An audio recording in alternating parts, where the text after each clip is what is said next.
고린도전서 6장 1절부터 7절까지 말씀입니다. 고린도전서 6장 1절부터 7절까지 말씀, 우리 다 같이 합독하시겠습니다. 시작합니다. 너희 중에 누가 다른 이와 더불어 다툼이 있는데 구태여 불의한 자들 앞에서 고발하고 성도 앞에서 하지 아니하느냐? 성도가 세상을 판단할 것을 너희가 알지 못하느냐? 세상도 너희에게 판단을 받겠거든 지극히 작은 일 판단하기를 감당하지 못하겠느냐? 우리가 천사를 판단할 것을 너희가 알지 못하느냐? 그러하거든 하물며 세상 일이랴. 그런즉 너희가 세상 사건이 있을 때에 교회에서 경히 여김을 받는 자들을 세우느냐? 내가 너희를 부끄럽게 하려 하여 이 말을 하노니 너희 가운데 그 형제 간의 일을 판단할 만한 지혜 있는 자가 이같이 하나도 없느냐?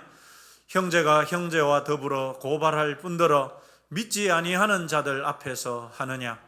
너희가 피차 고발함으로 너희 가운데 이미 뚜렷한 허물이 있나니 차라리 불의를 당하는 것이 낫지 아니하며 차라리 속는 것이 낫지 아니하냐? 아멘. 네, 오전과 오후의 말씀 제목이 똑같습니다. 차라리라는 제목인데요, 오전에 나눈 이 차라리는 부정적인 의미의 차라리였다면 오늘 오후 예배 때 이 차라리라는 제목은 긍정적인 의미에서의 차라리입니다. 여러분, 오늘날 많은 교회가 문제들을 갖고 있습니다. 그런 교회들이 많이 있습니다. 어느 교회를 막론하고 문제없는 교회는 없습니다. 그러다 보니까 교회 다니지 않는 사람들뿐만 아니라 교회를 다니는 분들조차도 교회를 냉소적으로 바라보시는 분들이 가끔씩 있습니다. 교회가 이러나, 교회가 저러나, 이런 이야기들을 한단 말이죠. 여러분, 그런데 우리가 알아야 하는 한 가지 사실이 있습니다. 그게 뭐냐? 여러분, 교회 안에 있다고 해서 그 모든 분들의 신앙의 성숙도나 인품이나 성품이 여러분 모두가 다 고차원적입니까? 아니면 개인마다 다 다릅니까? 개인마다 다 다르죠. 어떤 분은 이제 갓 예수님을 믿은 분도 계시잖아요. 그런 분들은 세상의 때가 아직 안 빠져가지고 여전히 막 가시를 가지고 있어요.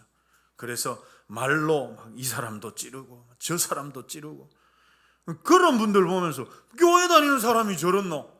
이러면 여러분 잘못된 것이잖아요. 그죠? 교회 다니는 분들 중에도 신앙의 수준이 혹은 그분의 성품의 수준이 차이가 있거든요. 그래서 아직 여린 분들, 이제 가 신앙생활 한 분들, 아니 교회를 오래도록 다녔더라도 아직까지 성품적으로 인격적으로 다듬어지지 못한 분들이 얼마든지 있다는 사실입니다. 이런 분들만 보면은, 그런 분들만 보면 아유야, 교회가 뭐 하는 곳인가 싶을 때가 분명히 있죠, 여러분. 그러나 우리가 종종 범하는 실수는 상대방을 나하고 같은 수준이거나 그보다 높이 보는 것입니다. 이게 우리가 실수하는 경우들이 많아요. 우리 좌우로 옆 사람 얼굴을 이래 한번 보십시다. 그분이 나보다 수준이 높은 분이신지 어떤지 이래 한번 옆 사람 얼굴 한번 봐주십시오. 어떻게 보이십니까? 네. 여러분, 그분이 나와 신앙 수준이 높다고 생각하다가 보면 어떤 문제가 생기느냐 하면 실망하게도 되고, 그렇지 못한 모습들을 보게 되면 화도 나기도 하고, 그러다 보면 여러분 큰 소리가 나고 싸우게 되는 일들이 있습니다. 만약에 여러분 우리 주일학교에 보면은 하영이, 지유, 시은이, 시완이 이런 아이들 있잖아요.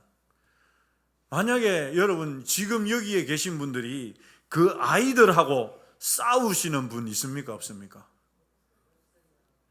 없어요. 그죠? 걔네들은 뭘 해도 용서가 다 돼. 그렇지 않습니까? 예. 그러면 여러분, 우리가 다른 분들을, 상대방을 어떻게 보면 싸움이 안 될까요? 예. 아이로 보는 거예요. 아이로. 저분이 저런 소리를 하는 거는 아직 영적으로 보면 아이기 때문에 그렇구나. 그러면 여러분, 아이하고 싸웁니까? 안 싸웁니까? 안 싸운단 말이죠. 그런데 우리는 자꾸만 외형적인 모습만 보고 누구로 봅니까? 어른으로 보거든. 그러니까 고마 자존심이 상하고 자존심 싸움을 하고, 여러분 아이들하고 자존심 싸움 하실 분이 여기 누가 있습니까? 아이들이 뭐 달락한다고 그거 가지고 이거 내 건데 이러면서 싸우시는 분이 누가 있습니까? 그런데 여러분, 우리가 싸우게 되고 화가 나게 되고 실망이 되게 되는 것은 외형적인 모습이 그분이 어른이다 보니까, 자꾸 어른으로 상대하다 보니까 기분이 상하게 되고 화가 나게 되고 그렇게 되는 것이죠. 혹시 여러분 누군가 아픈 소리를 한다, 누군가 좀 상황에 맞지 않는 소리를 한다, 그러면 어떻게 보라고요? 그렇다고 아이고 아직 애네요 이렇게 하면은 안 되고, 우리 스스로 그렇게 생각. 그러면 여러분 싸울 일이 없는 것이죠. 그러면 싸움이 되지 않는 것입니다. 여러분, 우리가 예수님을 믿으면 우리의 모든 성품과 이 신앙 수준이 한꺼번에 확 바뀌면 좋습니까? 안 좋습니까? 그러면 좋지 않겠습니까? 그러면 천사 같은 목사님, 천사 같은 장로님, 천사 같은 권사님 이렇게 그러면 교회가 그야말로 여러분 천국이 안 되겠습니까? 그런데 하나님은 우리를 단번에 그렇게 바꾸시지 않거든요. 우리가 신앙생활을 한다고 하루아침에 바울처럼 예수님처럼 되지 않는단 말입니다. 어떻게 바뀝니까? 우리가 매일매일 우리 자신을 스스로 쳐서 말씀에 복종시켜가고 하나님께 복종시켜가고, 그가 아니다 한번 또 실수했다가 아이고 내가 왜 이랬을까 또 회개하기도 하고 돌아오기도 하고, 그러면서 가슴을 치면서 회개하면서 요만큼 변화되고, 또 그러다가 또 막 버럭 성질냈다가 아유 그러면서 또 조금씩 조금씩 여러분 바뀌어져 가죠. 그렇습니다. 여러분, 단번에 바뀌는 것은, 한번 따라서 하십시다. 단번에 바뀌는 것은 세상에 로봇밖에 없다. 로봇은 여러분 프로그래밍 딱 하면 그 순간 탁 바뀌잖아요. 근데 우리는 인격과 이 생명을 가지고 있단 말입니다. 그래서 하나님은 나의 못난 모습이라도 그걸 존중해줘. 내가 지금 가시가 막 이만한 가시를 이렇게 가지고 있어 사람들 막 찌르고 다니는데도 하나님은 그것조차도 존중해줘요. 그래서 내가 성품적으로 인격적으로 은혜를 받으면서 조금씩 그 가시가 짧아지고 그렇게 그런 과정들을 거치다가 결국은 가시가 떨어져 나가게 돼요. 이렇게 우리를 만들어 가시는, 우리가 그런 존재다 말이죠. 여러분, 한 사람이 예수님을 믿기 시작하면 성령님께서 그 사람 안에 내주하시면서 그때부터 우리 안에서 여러분 하나님이 성령님께서 공사를 시작하십니다. 어떤 공사요? 따라서 하십시다. 하나님의 온전한 사람이 되는 공사. 온전한 하나님의 사람이 되는 공사를 성령님이 그때부터 시작하시는 거예요. 여러분, 우리 좌우로 한번 인사하십시다. 제가 공사 중입니다.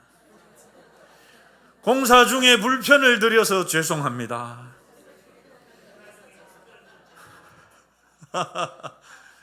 진짜 여러분 그런 거예요. 우리 안에 지금 우리는 보이지 않지만 우리 안에 그 성령님이 그 공사를 해나가고 계신 거예요. 죄된 모습들, 욕심적인 것들, 육신적인 것들 성령님께서 안에서 막 깨부시고 계시단 말이죠. 그러다 보면 소음이 좀 나기도 하고 통행에 방해를 주기도 하고, 그래서 공사하는 데는 여지없이 뭐라고 붙여놓습니까? 공사 중에 통행에 불편을 드려서 죄송합니다. 한번 따라서 하십시다. 나도 공사 중이고 너도 공사 중이고. 여러분, 우리가 그렇게 보면 그죠? 아직 미완성이니까 때로는 좀 어설픈 모습이 있기도 하고 실수하는 모습이 있기도 하고 그런 것이죠. 그래서 여러분, 교회에는 문제가 있다 없다? 왜 문제가 있습니까? 공사 중인 사람들이 모여 있으니까.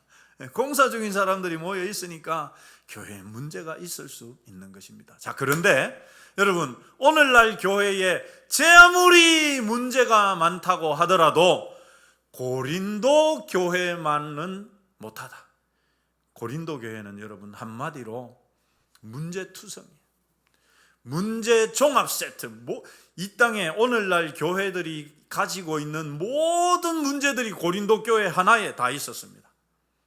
우리가 읽은 말씀에는 그 가운데 하나를 소개하는데요. 그 하나가 어떤 것이냐? 교회 안에서 일어난 그 분쟁을 세상 법정에 가지고 가서 고발하는 문제가 있었던 것입니다. 그런데 여러분, 한번 생각해 보십시오.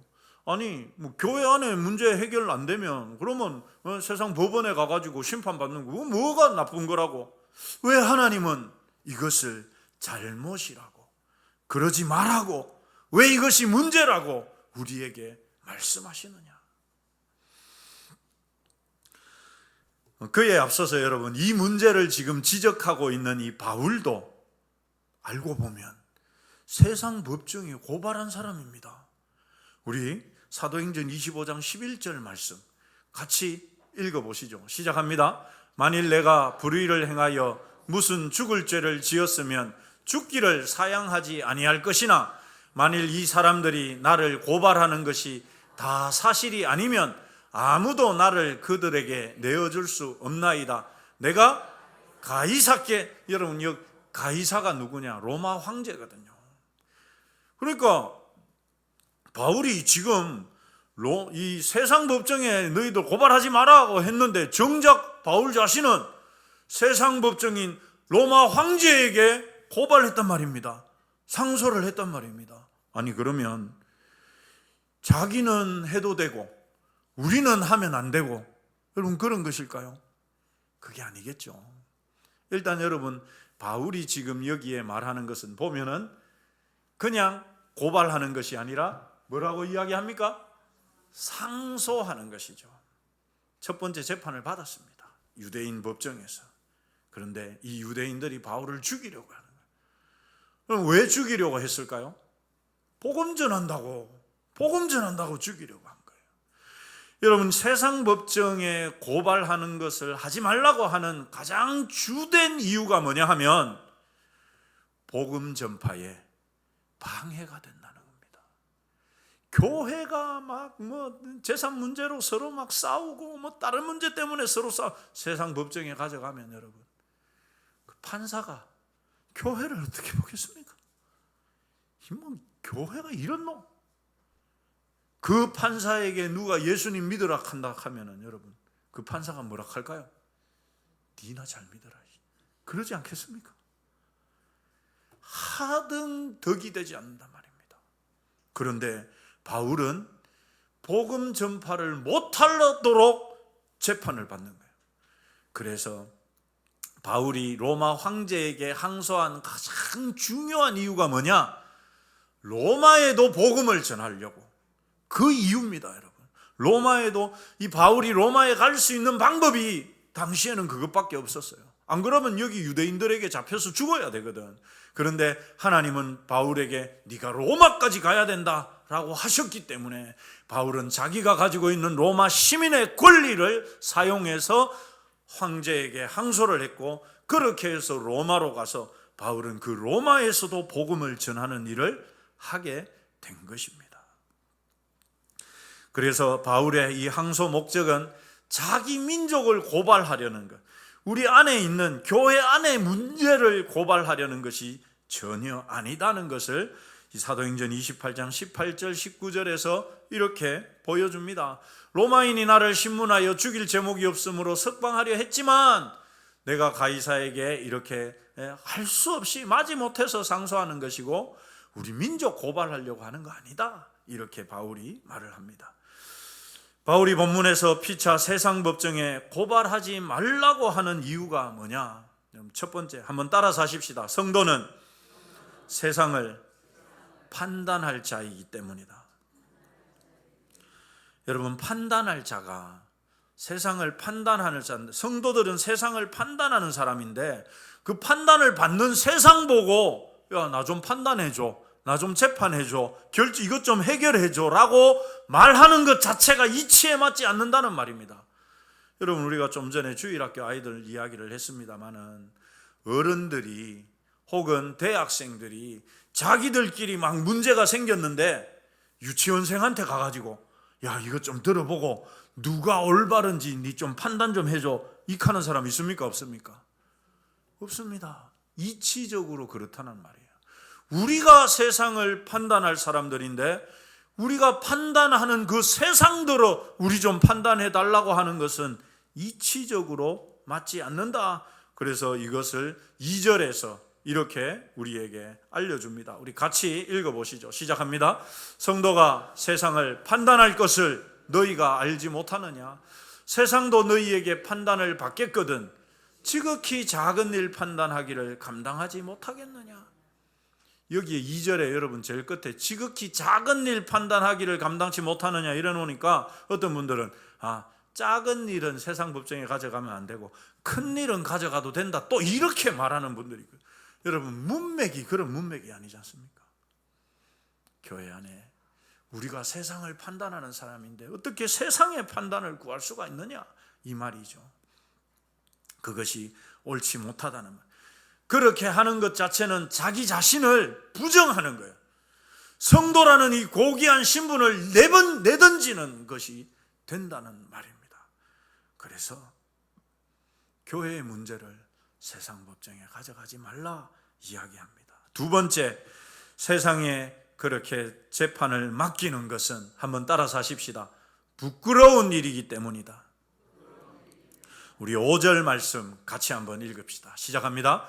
내가 너희를 부끄럽게 하려 하여 이 말을 하노니 너희 가운데 그 형제간의 일을 판단할 만한 지혜 있는 자가 이같이 하나도 없느냐? 책망하는 말이죠, 여러분. 바울이 이렇게 말을 하는 것은 너희들 지금 내가 부끄럽게 하려고 말하는 거다. 세상 재판정에 가가지고 재판받는 그것 자체가 부끄러운 줄 알아라 라고 지금 말하는 것입니다. 여러분, 교양이 있다라는 말은 부끄러운 것을 부끄러운 줄 안다는 말입니다. 교양이 있다라는 말은 뭐가 부끄러운 일인지를 제대로 안다는 말이에요. 그래서 부끄러운 일을 하지 않는 사람을 교양 있는 사람이라고 말합니다. 우리 옆 사람에게 한번 축복해 주십시다.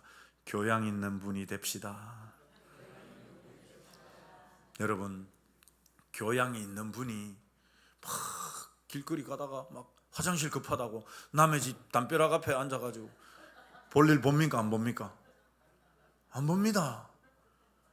왜요? 급하면 봐야지 하는데 급하면 어떻게 합니까, 여러분? 교양 있는 사람은 교양 있는 사람 급하면 어떻게 합니까? 차라리 남의 집 문을 두드리고 들어가서 하든지 아니면 슈퍼에 들어가서 하든지, 그것도 안 되면 막 더 이상은 말씀드리지 않겠습니다만, 교양이 있다는 말은 여러분 부끄러운 일을 부끄러운 줄 아는 거예요. 그래서 그걸 하지 않습니다. 교양 있는 사람이 여러분 횡단보도 빨간 신호등인데 막 차 없다고 건너가지 않습니다. 왜요? 교양이 있는 사람이니까. 그렇게 하는 것은 부끄러운 줄 알기 때문에 건너가지 않습니다. 근데 반면 여러분, 교양이 없는 사람은 어떨까요? 부끄러운 줄 몰라. 우통도 다 벗고 막 입고 막 신호가 뭐 있든 없든 막 무단횡단 막 건너가고 아무 데서 막 노상방뇨도 하고 막 이럽니다.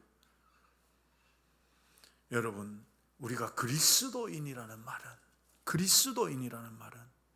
세상 법정에 고발하는 것 자체가 부끄러운 일입니다. 우리 성도들로서는 굉장히 부끄러운 일이라고 지금 하나님께서 우리에게 선언하고 계신 거예요. 이건 부끄러운 일이다. 이건 부끄러운 일이다. 여러분, 우리 중에 이 어느 누가 이 앞에 나와갖고 옷 다 벗고 빨가벗고 있을 수 있는 사람 누가 있겠습니까? 아무도 그렇게 할 수 있는 분이 없어요. 왜요? 부끄럽잖아. 너무 부끄럽잖아요. 그렇지 않습니까?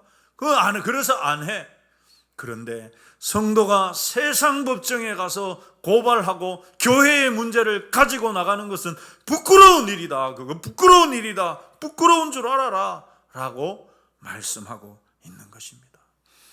여러분, 그래서 아무리 답답하고 억울하더라도 뭐는 하지 마라.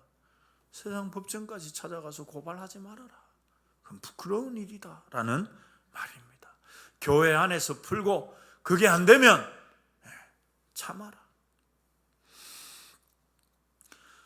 바울은 분명하게 알려줍니다. 너희를 부끄럽게 하려고 이 말을 한다. 여러분, 성도는 부끄러운 것을 부끄러운 것으로 아는 사람입니다. 세 번째, 세상 법정에 고발하지 말아야 할 이유는, 한번 따라서 하십시다. 그 상대가 형제이기 때문이다. 우리 8절 말씀 같이 읽어보시죠. 8절 말씀 시작합니다. 너희는 불의를 행하고 속이는구나.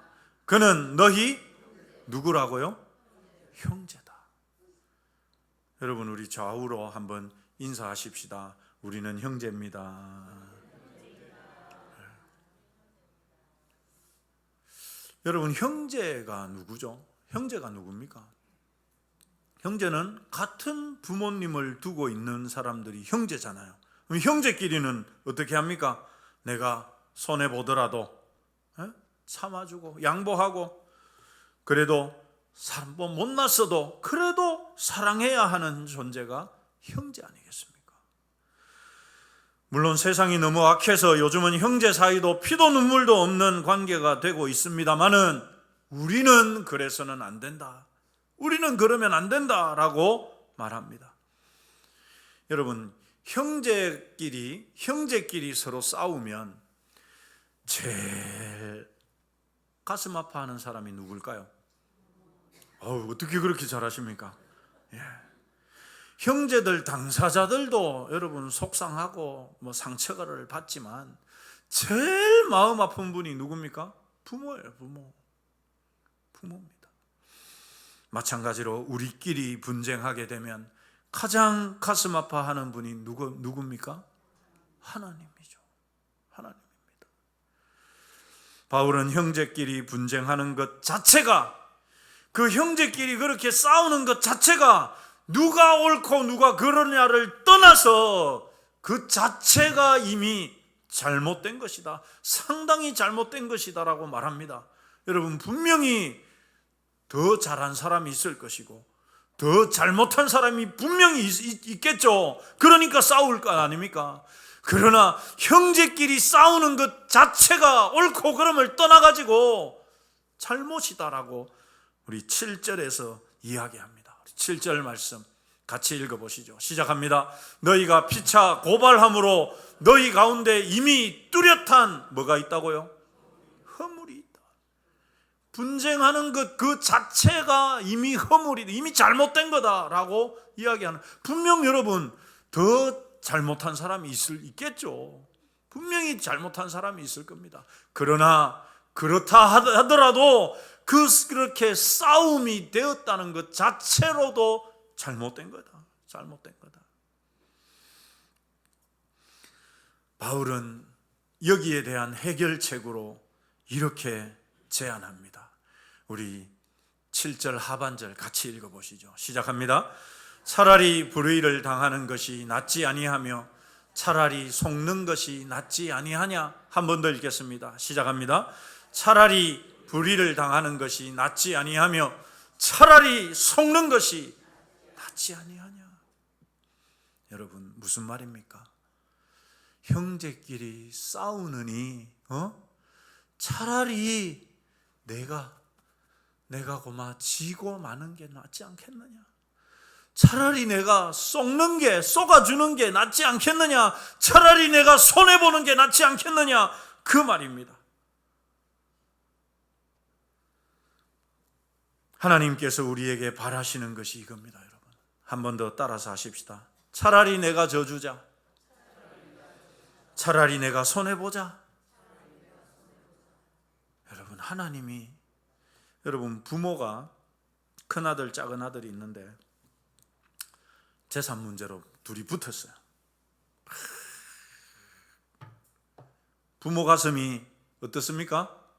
부모 가슴이 찢어집니다.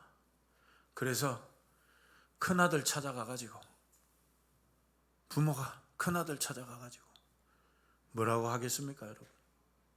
뭐라고 하겠습니까? 네가 그래도 맞이 아이가? 네가 형 아이가? 네가 좀 져주면 안 되겠나? 네가 그냥 좀 양보하면 안 되겠나? 여러분, 부모 입장에서 그러시겠습니까? 안 그러시겠습니까? 그러고도 남지 않겠습니까? 그런데 이놈이 완강해. 택도 없는 소리 하지 마이소. 나는 동생에게 죽어도 양보 못합니다. 그러면 이제 엄마가, 아버지가 둘째 집에 또 가요. 그죠? 둘째 집에 가가지고 둘째한테 뭐라 하겠습니까? 야야, 그래도 형 아이가 네가 좀 양보하면 안 되겠나? 내가 나중에 좀 더 생각해 줄구만. 네가 양보하면 안 되겠나? 지금 여러분, 하나님이 그렇게 말씀하시는 거예요. 차라리 불의를 당하는 것이 낫지 아니하며 차라리 속는 것이 낫지 아니하냐, 이 말을 여러분, 하나님의 심정으로 다시 번역하자면 이런 거예요. 야야, 네가 양보해 주면 안 되겠나? 그렇게 교회에서 큰 소리 내고 싸우느니 야야, 네가 좀 참으면 안 되겠나? 네가 양보해 주면 안 되겠나? 네가 좀 양보해 줘라. 이렇게 지금 하나님이 말씀하시는 겁니다, 여러분. 그 하나님의 심정을 우리가 안다면, 그 하나님의 마음을 우리가 안다면, 자식이 정말 그 찢어지는 부모의 마음을 안다면 여러분, 내 욕심 챙기기에 앞서가지고 어떻게 하겠습니까? 예, 어머니, 제가 양보할게요. 제가 손해볼게요. 어머니, 시끄러운 소리 내서 죄송합니다. 그렇게 하는 것이 여러분, 부모 마음을 편안하게 해주는 것이고 자녀된 도리가 아니겠습니까? 형제끼리 치고받고 싸우고, 오늘날 여러분 가장 아픈 교회의 이 상처, 교회의 문제가 바로 그런 것 아니겠습니까? 왜 그런 일들이 일어납니까? 차라리 신앙이 없기 때문입니다. 차라리 내가 져주면 되는데, 차라리 내가 양보하면 되는데, 차라리 내가 손해보면 되는데, 그 차라리를 못하기 때문에 여러분, 끝까지 양보하지 않고 끝까지 용서하지 않고, 그래서 결국은 세상 법정까지 끌고 가서 여러분 분쟁을 하는 것이죠. 사랑하는 성도 여러분, 우리가 믿고 따르는 예수님이 여러분 그렇게 사셨습니다. 여러분, 예수님 얼마든지 세상을 뒤집어 엎을 수 있는 능력이 있지 않으셨습니까? 예수님의 이 대적들, 마음에 들지 않는 자들 싸그리 모아가지고, 하나님 예수님께서 싸그리 모아가지고 다 잡아다가 통쾌한 복수를 우리 예수님 얼마든지 할 수 있지 않았습니까? 그런데 우리 예수님 어떻게 하셨습니까? 차라리 내가 죽자, 차라리 내가 당하고 말자, 그렇게 예수님 십자가를 지신 것이죠. 우리가 예수님을 믿는다면 여러분, 우리도 그렇게 살아야 하지 않겠습니까? 우리 한번 따라서 하십시다. 차라리 내가 손해보고 말지, 차라리 내가 억울하고 말지. 에이, 목사님 말이야 쉽죠? 맞아요, 여러분. 말이야 쉽습니다. 우리 가운데 어느 누가 정말 이렇게 하기가 쉬운 분이 어디 있겠습니까? 맞습니다. 참 쉽지 않은 것이죠. 그런데 우리 예수님께서, 하나님께서 이렇게 말씀하십니다. 끝까지 용서하지 않고 끝까지 싸우면서, 그래서 결국 세상 법정까지 끌고 가서 고발하는 사람을 하나님은 이렇게 선언하십니다. 우리 8절 말씀 같이 읽겠습니다. 시작합니다. 너희는 불의를 행하고 속이는구나. 그는 너희 형제로다. 여러분, 그렇게 끝까지 용서하지 않고 세상 법정까지 고발하는 사람을 어떤 사람이라고 말합니까? 불의한 자라고 말합니다. 속이는 자요 불의한 자라고 말합니다. 그리고 이렇게 속이는 자고 불의한 자의 결국이 어떻게 되느냐? 그는 그러면 어떤 상황, 어떤 처지를, 어떤 하나님의 벌을 받느냐? 우리 9절 같이 읽겠습니다. 시작합니다. 불의한 자가 하나님 나라를 유업으로 받지 못할 줄을 알지 못하느냐? 여러분, 무슨 말입니까? 그렇게 형제를 용서하지 않고 끝까지 옳고 그름을 따지기 위해서 세상 법정까지라도 불사하고 끌고 가서 고발하는 그 사람, 그는 불의한 자인데, 그 불의한 자는 천국에 간다 못 간다? 못 간다는 말씀입니다. 하나님 나라를 유업으로 받지 못한다는 말은 천국에 가지 못한다는 말이거든요. 여러분, 그는 천국에 못 간대요. 왜 그렇습니까? 그렇게 하는 사람은 하나님을 믿는 게 아니기 때문입니다. 하나님을 믿는데 어떻게 그렇게 할 수 있느냐는 것이죠. 자기는, 여러분, 저렇게 하면서도 자기는 천국 간다고 믿을 거예요, 그 사람은. 그러나 그것은 큰 착각이라는 것을 하나님이 분명하게 말씀하십니다. 절대로 내 나라를 네게는 주지 않는다. 이게 하나님의 말씀입니다. 자식들이 여러분 상속 때문에 싸우게 되면, 물고 뜯고 독하게 싸우면 부모가 어떤 선택을 하겠습니까? 이놈한테도 안 주고 저놈한테도 안 주고 사회에 차라리 기부하든지 그렇게 해버립니다. 너는 들어올 수 없다. 너는 내 나라를 상속받을 수 없다. 이것이 하나님께서 하시는 말씀입니다. 자기는 그렇게 하면서도 나는 구원받았다고 생각할 거예요. 자기는 천국 간다라고 믿을 거예요. 그러나 그들은 절대 하나님 나라에 들어가지 못한다고 말씀합니다. 왜요? 그들은 하나님을 믿지 않기 때문입니다. 용서하지 않고 세상 법정에까지 고발하는 자들이기 때문입니다. 그러면 반대로 참아주고 차라리 내가 손해보고 차라리 내가 억울하고 차라리 속아주는 사람은 어떻게 될까요? 하나님 나라를 유업으로 상속받는 자가 되는 것입니다. 비록 여러분 그 당시는 참 억울하고 답답하죠. 억울하고 답답하니까 여러분 법정에까지 그렇게 가려고 하지 않겠습니까? 맞아요. 그런 문제를 당하면 누구라도 억울하고 답답하고 분하고 화가 나죠. 참을 수 없는 억울함이 있을 것입니다. 그러나 그 순간을 차라리 신앙으로 버티면, 넘기면 어떻게 되느냐? 한번 따라서 하십시다. 하나님께서 다 보상해 주십니다. 이것이 하나님의 약속입니다. 그때 당신은 정말 참기 어려워요. 너무 억울하지, 여러분. 그러나 참으면 차라리 내가 져주고 말자. 그래, 차라리 내가 손해보고 말자. 그러면 하나님이 보상해 주십니다. 형제로 인해 억울했던 일까지 해결해 주실 뿐만 아니라 형제로 인해 손해당한 것까지 하나님은 보상해 주시고 갚아 주십니다. 그리고 여러분, 그렇게 하나님이 보상해 주실 때는 이걸 알아야 돼요, 여러분.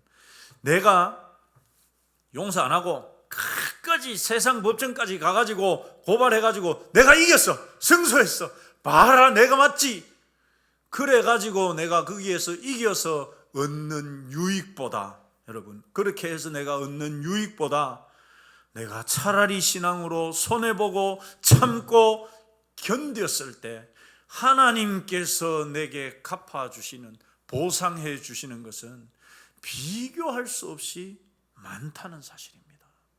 그럼 이걸 우리가 정말 잊지 말고 기억하셔야 됩니다. 내가 바득 용서하지 않고 끝까지 싸워가지고 법정까지 가가지고도 이겼어.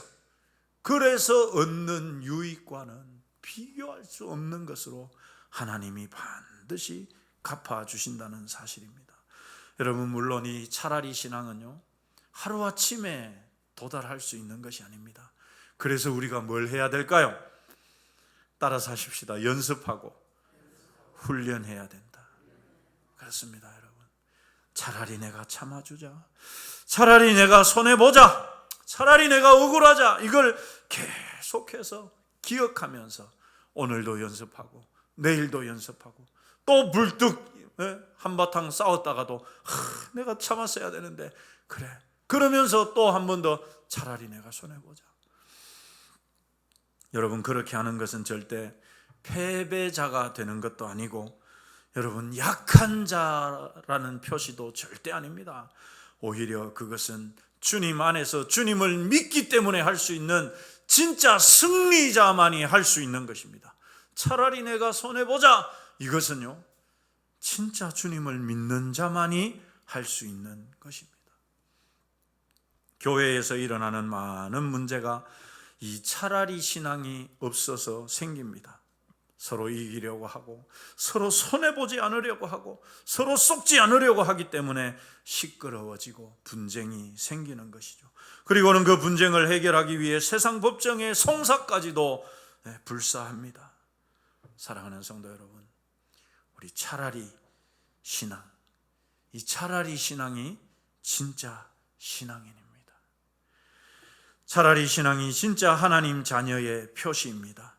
저와 여러분이 서로 먼저 배려하고, 먼저 져주고, 먼저 양보하고, 먼저 손해보십시다. 이렇게 할 수 있는 이유가 무엇입니까? 갚아주실 하나님이 계시기 때문입니다. 그러면 당신은 힘들지만 그 이후에 반드시 하나님께서 채워주실 것입니다. 저와 여러분이 이 신앙으로 함께 아름다운 우리 교회 공동체를 건강하게 은혜로 세워가시기를 주님의 이름으로 축원합니다. 기도하겠습니다. 여러분, 이 시간에 우리 같이 한번 이 시간 기도하십시다. 혹시 하나님